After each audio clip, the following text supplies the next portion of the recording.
Hello, gorgeous, and thank you for joining us today. I'm your host, Kim Becker, and this is Hello, Gorgeous, Everything Beauty, Cancer, and Inspiration on Society Bites Radio, social interaction for the mind and soul. Our guest today is Nancy Solari. Nancy is an authentic and successful example of how you can live the life that you want with an empowered, positive mindset, regardless of the challenges that you face. And Nancy is no stranger to facing adversities.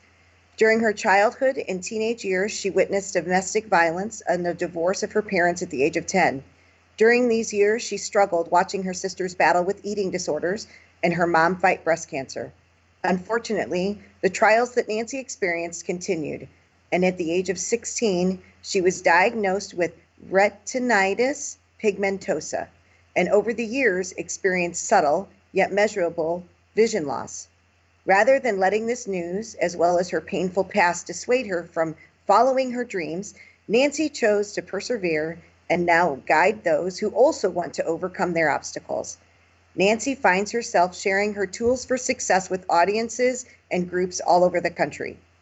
Nancy explored careers in broadcasting, the music industry, and real estate. However, Nancy wanted a career that would work with, rather than against, her blindness. She obtained her life coaching degree from the Institute of Professional Empowerment and launched her business in 2008, Living Full Out, with the intention of helping others realize their dreams. In addition to writing books and providing personal coaching, Nancy also speaks professionally, reaching out to a variety of audiences who enthusiastically embrace living full out. Nancy also hosts the inspirational variety talk show, Living Full Out, and the national Living Full Out with Nancy Solari radio show, which attracts callers in need of motivation to take action in their lives. Though today she is legally blind, Nancy continues to enjoy life and make connections with people. Outside of pursuing her career, Nancy can be found dancing with her friends, traveling to foreign countries, while exposing herself to new cultures, enjoying exercise and a healthy lifestyle, spending time with her service dog Lionel, and always reaching out to meet the next challenge in life head on and with a smile on her face. Hi, Nancy, and welcome to the show. Hi, thank you so much for having me. I'm so excited to be here. I am so excited to be here. I just have to tell you that I was doing research for our interview, and I went on your website, and the things that you've accomplished, and what I love most about is there are no excuses with you. You find the yes. You find a way to make things happen for yourself, and you really truly live the talk, and you live full out. And I think that's awesome, and I'm honored to have you here on our show to share your story. Well, thank you so much. And I try to stand by, what living full out means. And, I think we all have our integrity of walking that walk and talking that talk, right? So I try to stand by that. Mm-hmm. Well, it's interesting. I was telling a guest earlier today that I lost my husband. It'll be 2 years ago next week. And I have a son that's about to turn 17, and he's just done an amazing job. And I tried to use the death of my husband as an example to my son. And his behavior is that it truly is 10% what happens to us and 90% how we react to it. And I'm hoping that that's a life lesson that I've taught my son that will carry through. But you are a true example of that. It's 10% what happens and 90% how you react to it. Absolutely. And, one of the things that I think has been kind of interesting over the years, because if I take, let's say pre-16 and earlier, divorced my parents, domestic violence, being told I'm going to go blind at 40, all those things, they hurt and they were scary and they were life-changing. But then later on in my life, when I had a financial crisis, when I had 5 miscarriages, when I went through, infidelity, infertility, you name it, it was interesting because those survival skills I had as a little girl were still with me as an adult woman. And it was kind of interesting because although the pain and the scary times were still there, it was like I had this inner confidence saying, you know what, you've been here before and you will survive this one too. That's right. So it's kind of interesting. We have to trust that inner voice, and we have to trust that core in us. That's right.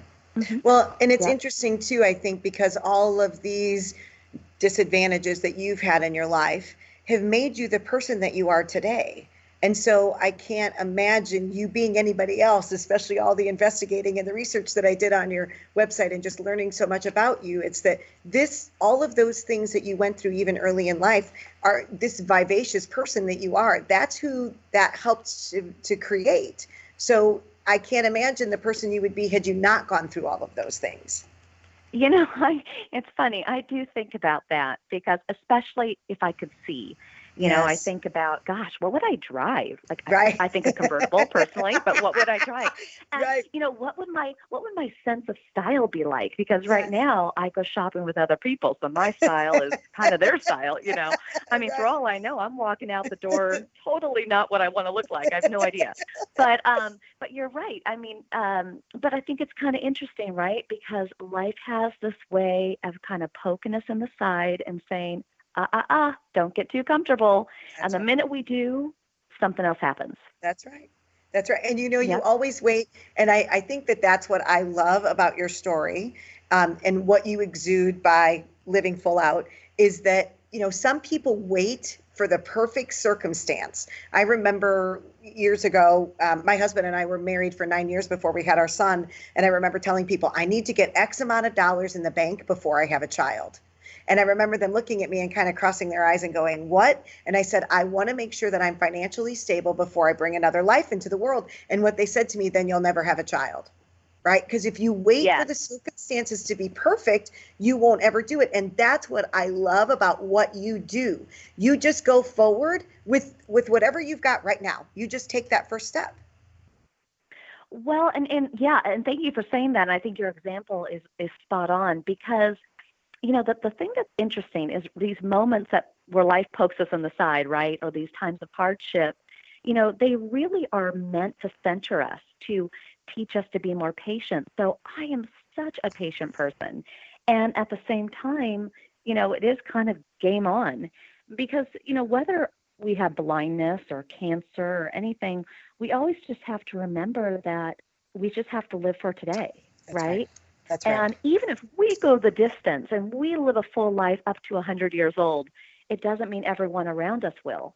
You know what I That's right. mean? That's right. So I think these hardship moments are just really great reminders that it's not about how much you have in the bank. I mean, it helps, but it's not about that. It's not about what you're driving, but it's really about creating memories and, you know, pressing the limits of what you can do personally and trying new things. And yeah, that's the secret to life, I think. That's right. Well, what do you tell? So you are a life coach and you work with people, and I'm sure you've come across people who are stuck, that basically wait for that perfect moment for them to take that first step, or I can't start my business until XYZ gets into place, and whatever it may be, I can't start a speaking career until this happens. What do you do to coach them up from there? How do you encourage them and let them know just what you said? Look, it's not how much money you've got in your bank. It's not, you just have to start. What do you do to encourage them? Well, I encourage them in two ways, two specific ways. Number one, the what if game, right? Mm, What if I yes. wait and I wait and I wait? What if it never happens? And it's better to have tried and to have failed, or have tried and said, "Oh, I need a little bit more time, or a little bit more training, or learning, or money, or whatever it is." But to turn around and say, "Oh gosh, I wish I had done that 10 years ago." We hear people say that all the time with investments, right? I wish I had bought a property years ago. Right. I wish I had Right. started saving for retirement years ago. And so you just don't want to be in that I wish I had place. And Hmm. then the other thing I wanted to say is when when we go through again these hardships, these stressful times in our life, and if we're looking to pay it forward and volunteer or coach or speak or just be a really good friend to another person going through a similar situation or different circumstance, if we're waiting, if we're looking for all the stars to align, think of all the people that are missing out on your support Mm-hmm. because you're waiting. So when you wait, all the people between now and when you're really ready, which could be a decade from now, right? Right, right. All those people miss out on the greatness of your teachings, That's right. of your nuggets of insight. And so That's right. that's pretty powerful, and that's a reason to start now. That's right. That's right. And I agree with you because, the biggest thing is for me, um, I don't want any what ifs. I would rather move ahead and fail and say, well, I tried it and it didn't work, so I've got to try something else, than to stand back and just say, gosh, I wonder if I would have taken that first step. And again, you're just such a prime example of this because you truly could just, nobody would blame you if you sat in your house and did nothing. Nobody would blame you. And that's what I told my son too. Nobody would blame you if you laid in your bed and pulled your covers up at your head. But God gave us free will. And so because we have that free will, I love what you've done. So tell me about the start of Living Full Out. Like, how did you start that, and why did you start Living Full Out? Oh, that is actually a really great question and good story. So we actually opened our doors in 2008. But in 2007, I was dating a gentleman who was dealing with depression. So here I had retinitis pigmentosa, going blind by the minute, and he had depression, and it was clinical depression, and he took medication for it. But it too was getting more and more severe, and it was really hard in that relationship because I realized the pain and the worry and all that comes with all, many different health conditions, right? Mm-hmm. At the same time, I was doing real estate, and I didn't drive anymore. At that point, my vision had decreased to a place where I couldn't drive. And, I would ask him, can you drive me to an open house? Can you help me do this? And he didn't want to, not mainly because of his depression. It affected his moods, but then it made me feel bad, like, oh gosh, I'm a burden and I shouldn't ask. I should never ask, that conversation, Yeah. right? Yes. Yes. And then in selling real estate, I would see people buy these homes, and I was really proud that I was able to help people buy an investment or sometimes the biggest purchase of their life. But I knew that I could do more, and I wanted to take how I saw people in real estate, how they would get in arguments over paint or floors, or how finances would break people apart. And I just thought, I want to create a company where people can bring those fears, those concerns, but also that we can kind of, put the fire out and reignite a new passion so they can have a new dream, a new Mm, goal. And love so that. that's how Living Full Out was actually born. It was just kind of this colossal chaos moment in my life, and we've never looked back. Wow. Another question kind of to that point, you said that you had to, the gentleman that you were dating at the time, he had to drive you. How have you, as women, right? We want to do everything on our own. We hate to ask for help. We hate to be dependent on anybody. How have you overcome that? Because in order for you to achieve the success that you want to achieve, you have to ask for help. And so how have you found ways around that to be able to ask for that help that you need? That is, again, great question because so it kind of depends on in what way. So if it's a personal need, a lot of times people just want gratitude. They Mm, want to know that they're not being taken advantage of. They want to know that they're making a difference. And so there's two sides to that because if you don't ask, then you're never giving that person the opportunity to be of service. And people amen. crave being of service. People Yes, are looking for that moment in the day where they can have a moment of purpose, that's right? right. So Yes. when we don't ask, we don't give them that gift. On the same token, though, you have to think about that person's time and are they the right person? I truly believe that we have different personalities in our lives. Some are going to be more empathetic. Some are going to be better at technology. Some are going to have more free time. So just make sure that when you're asking for help, that you're asking the right person for the job. And it's Hmm. not always the same person because better people have different skills to assist. And then the last thing I was going to say is when it comes to business, a lot of how I ask for help in my personal life, I do take over the business. But I also believe in, again, for me, my team at Living Full Out, they are my eyes. I Mm-hmm. might be the brain of Living Full Out, but they're my eyes. In some cases, they're the arms. In some cases, they're the legs, right? Right, So right. if you don't ask for help and then you don't build a team, and I think a lot of times where people get lonely and hopeless is when they don't have a support team, when they don't have that sphere of influence. And that team gets built when you ask for help. That's right. That's right. And I Mm-hmm. and I agree with you. I do believe that people want to help, but sometimes they don't know how. So if you're specific in your request or you're specific in the question that you ask them, hey, can you help me with XYZ? Right. They want to help and you've given them exact direction on, yep, this is exactly what she needs to have help with and I can help her. So I think that's great. What have been your go-to coping strategies during the years? Okay, well, to be very honest, mac and cheese has never let me down. So, You are a girl after my um, own heart.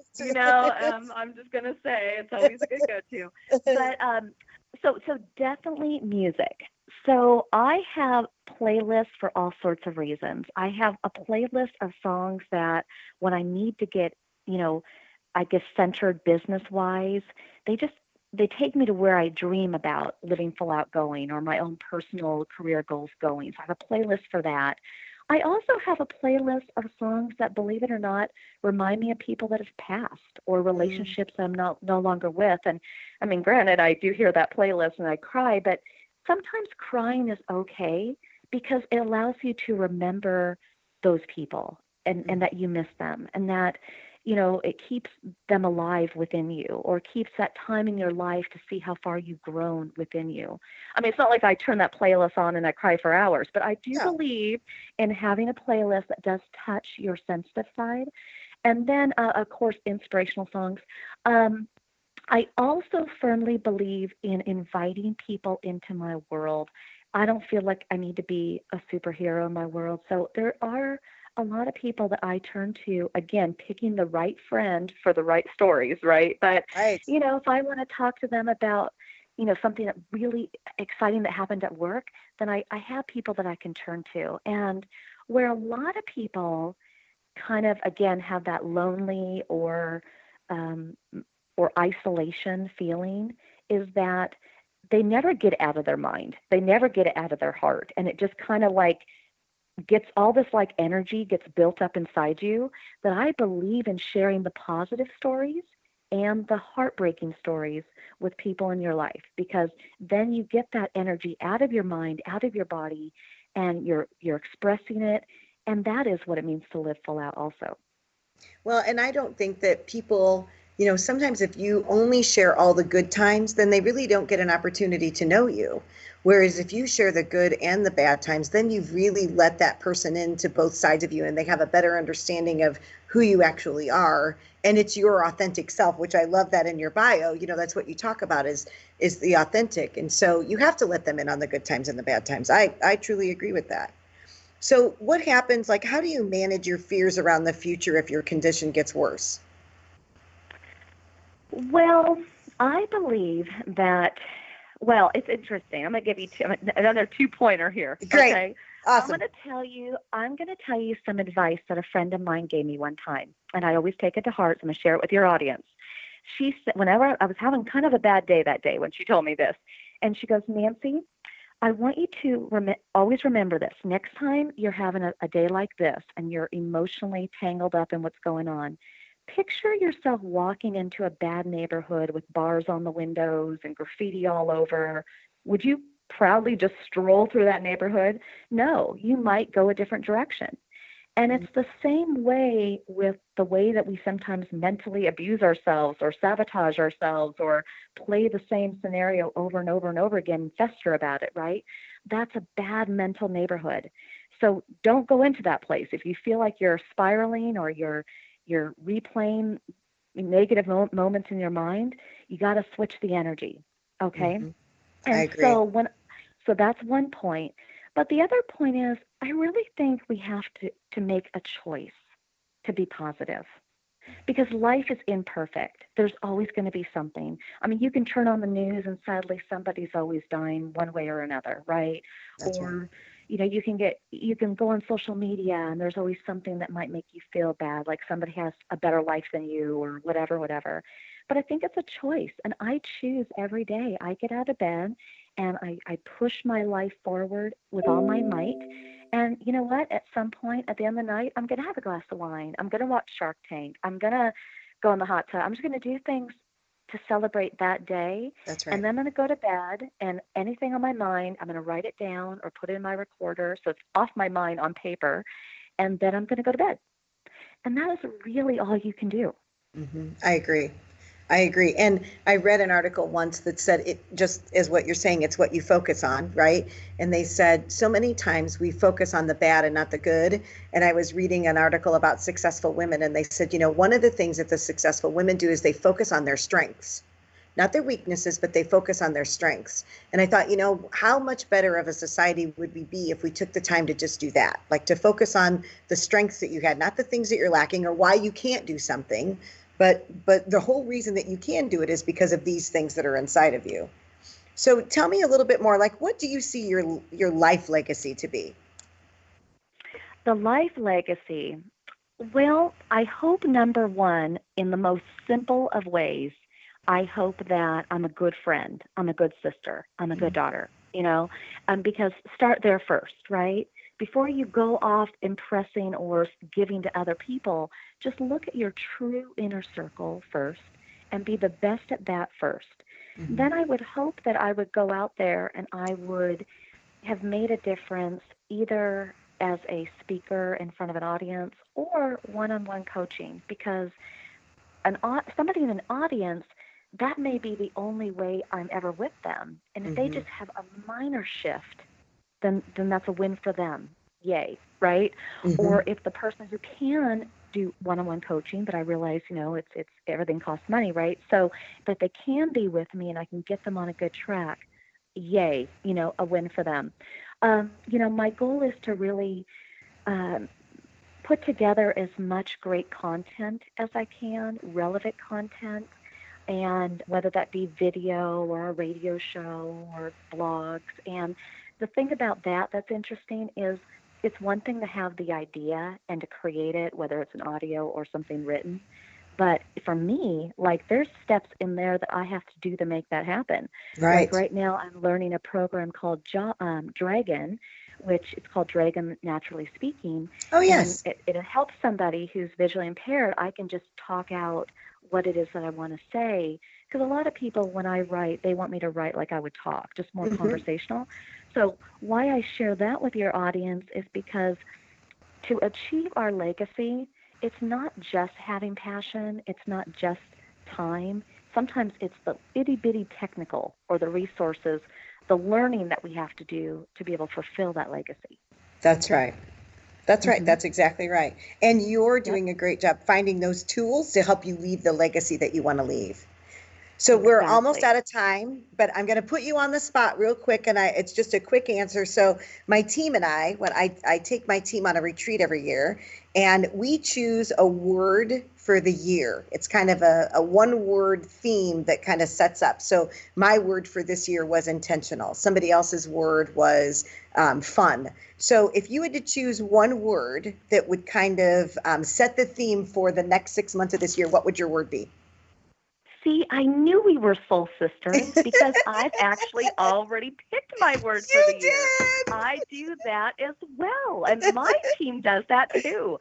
So actually, my word for the year is believe. I choose to believe in love, believe in your career, believe it. One day I will learn guitar. Believe. That is my word. I love that. All right, so tell our audience where they can find you on the internet. Absolutely. So they can go to livingfullout.com. That will be kind of the main hub for most everything. But social media, Facebook and Twitter and Instagram and YouTube and Pinterest and on and on. And then definitely when you're on the Living Full Out page, check out our radio show, our podcast, our blog, because we realize that some people are more auditorial learners and some people need to see it in writing. So however we can inspire you, we're there for you. Just livingfullout.com. Great. Well, thank you so much, Nancy, for joining us today. I appreciate you taking the time out of your busy schedule to speak with us and share the work that you do. If you have any questions or comments or would like to know more about the guests on our show today, or for more information about Hello Gorgeous, feel free to contact me at kbecker@hellogorgeous.org or visit our website at www.hellogorgeous.org. And we invite you to follow Hello Gorgeous on Facebook, Instagram, or download our mobile app. Thank you for joining me today on Hello Gorgeous, Everything Beauty, Cancer, and Inspiration.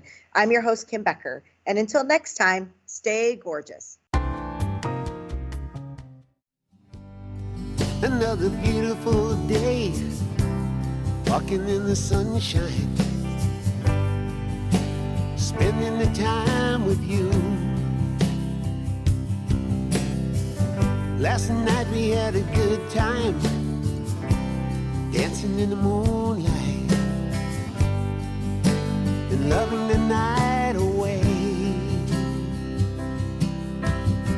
I can't imagine what it'd be like. I can't imagine what it'd be like. I can't imagine what it'd be like without you. I can't imagine that.